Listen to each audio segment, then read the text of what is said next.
What's going on, everyone? Welcome back to another video. If you don't know who I am, that means you're new. I'm Mark. What's good with y'all? Go check out my other videos. Check them out. Check them out. But first, stay on this one. So, this is going to be a video that's going to piss some people off. All right. And you know, I've done a video talking about 1911s before, talking about the pros and cons of them, why I don't believe they're the best for self-defense, things like that, right? However, what I'm going to be talking about alone is just 3 things that I personally do not like about the 1911, and I'm going to go into why as well. All right, so before I get into it, I do want to say that I know it's been a couple days. I was going to do multiple videos today, but time got away from me. So enjoy this one while you can. Now, moving on. Number one. And before I get into this as well, I do want to say, as soon as I say what number 1 is, I know for a fact everybody who's a 1911 guy is going to start commenting, well, there's double stack 9mm 1911s. Okay, so capacity.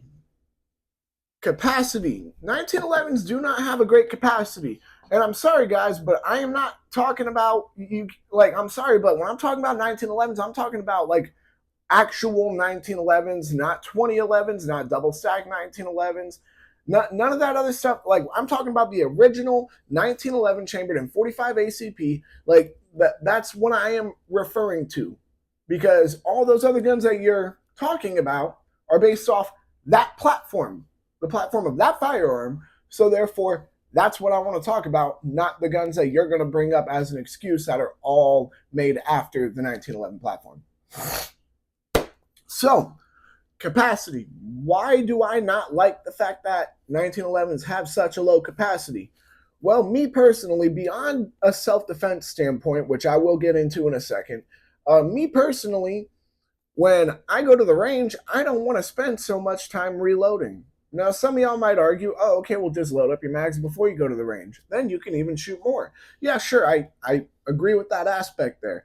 However, sometimes, just like I'm sure some of y'all can vouch, life happens. You feel me? Life happens. Time gets away from you, just like it happened with me today. And you don't get a chance to sometimes. So, I mean, even with, you know, certain 1911 magazines, you can get maybe 10 or 9.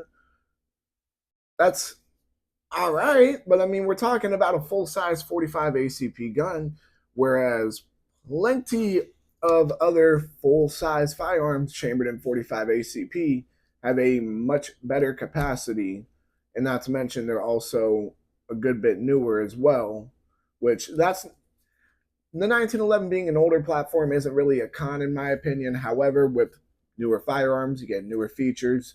That's besides the point though. But my whole point is the capacity. So with plenty of other firearms, you get a much better capacity and chambered in the same caliber.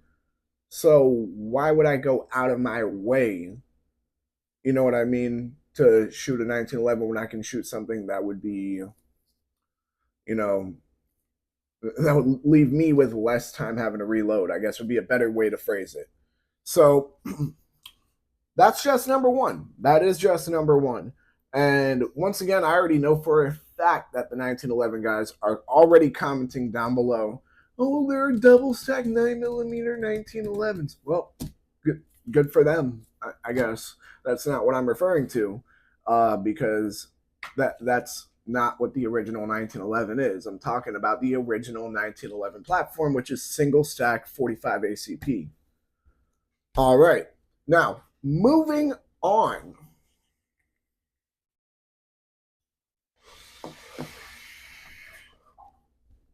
I don't like the fact that a majority of 1911s have what's called a break-in period. So for those of y'all who don't know what a break-in period is, it's essentially that when you get a gun brand new out of the box, sometimes it's not going to function completely. It's not going to be 100% reliable as it should be. So a lot of people, to help get it, you know, just help get the bugs out of it, I guess you could say, they will shoot. They will just take it, break it in, do a lot of time shooting. They'll even spend time when they're at home just racking the slide a lot. They're just trying to break in the parts, so that way it can be more reliable, more functional. And this is a problem that you see commonly among the 1911 platform. Now, why do I not like it? Just from a self-defense aspect, right? Most people who aren't gun enthusiasts like me, they aren't, super big into firearms, and they own guns. They own one or two. They don't go shooting a lot. They're not really, they're not going out of their way to learn these things. So let's say somebody buys like a 1911, right? They just set it in their drawer. That's it. They take it shooting maybe once or twice, experience some malfunctions with it. RSO helps them clear it. They think everything's good. Moving on. It's still not past its break-in period because they haven't shot it a lot, because a lot of people unfortunately don't shoot their guns a lot. And yeah, when you deal with a situation where somebody might be breaking into your home, then yeah, you worry about reliability. You're worrying about the gun functioning. Geez, I can English today. Wow, I am all over the place with my words. I'm noticing that. But my whole point is that just a break-in period is a very common issue that I notice among 1911s, and it's something I'm not a big fan of, because if people are using these guns to defend their lives, so, as I said, a lot of them don't go shooting a lot, so they're probably not going to get past that break-in period, which I've seen with some of them, it can be up to like 300 rounds, sometimes more, sometimes less, but 300 rounds is a number that I see. That's a fairly common number I see, actually. But that's what I mean. I really don't like that. I feel that every firearm that you buy when it comes out the box should be reliable, because this is a tool that you're using to defend your life. Now, of course, there are exceptions where it's like, okay, yeah, how reliable would you expect something to be? Like, for example, the Hi-Point, the SCCY, really any super, super, super cheap gun. Yeah, I understand the aspect of how reliable can you really expect it to be. But the 1911 platform, it's won 2 world wars. It's got that 45 ACP. I'm expecting it to be reliable. And it's funny that I sat there and did that, because that's what I'm about to get into for number 3. Number 3 is the hype around the 1911 platform. Now, here's the thing. Truthfully speaking, because I haven't said this yet in the video, I do not hate the 1911 platform.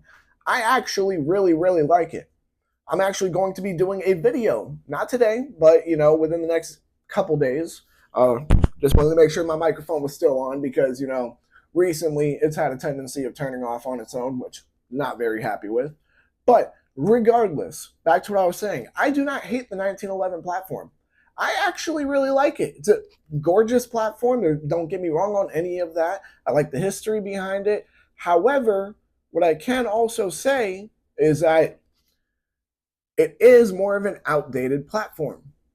And why would I make that argument? Well, when was the 1911 created, guys? 1911. So, we can argue that, yes, the 1911 is very much so an outdated platform, especially when compared to more modern firearms. Does this mean that I don't like the platform at all? No. No. What I don't like, however, is the hype that's around it. Yes, the 1911 was used by the United States Army in both World Wars and in the Vietnam War. There's no one saying that didn't happen. However, does that mean it's the best out there? And it won 2 world wars. First off, let's be 100% honest here. How many people do you really think were using their 1911s more than their rifles in World War II? It probably wasn't super common. Let's be realistic here. I'm sure there are some people that they only carried their handguns. They didn't carry long guns. I get that. But my whole point is that the entire hype around the platform has essentially led to a bunch of FUDs who are going to sit there and argue with you left and right about how the 1911 is the best gun out there. It is the best handgun on the planet. The 45 ACP is the best round out there. The 9mm will kill your body. 45 ACP will kill your soul. It turns into this whole pissing match because of the fact that people have essentially just added this, I guess the best way to say it is this extreme amount of hype all around the 1911 platform, which what's synonymous with the 1911 platform is 45 ACP. So therefore, it just leads to this mythical power around both the platform and the caliber. And that's a whole nother thing that really kind of pisses me off. But I think that about wraps it up for this video. I don't want to keep going in circles here. But overall, comment your thoughts down below what you do or don't like about the 1911 platform and why, whether you agree or disagree about what I don't like about the 1911 platform or why. And why. My apologies. But with that being said, y'all make sure to like, comment, subscribe, share, hit that bell. When you hit that bell, hit all. And whether or not you agree with me, at least on this video, I'm sure there's a bunch of other stuff that you probably will agree with me on. Make sure to check out all my other videos. Y'all make sure to stay legal, stay safe, stay dangerous. Have a good one, y'all. Peace.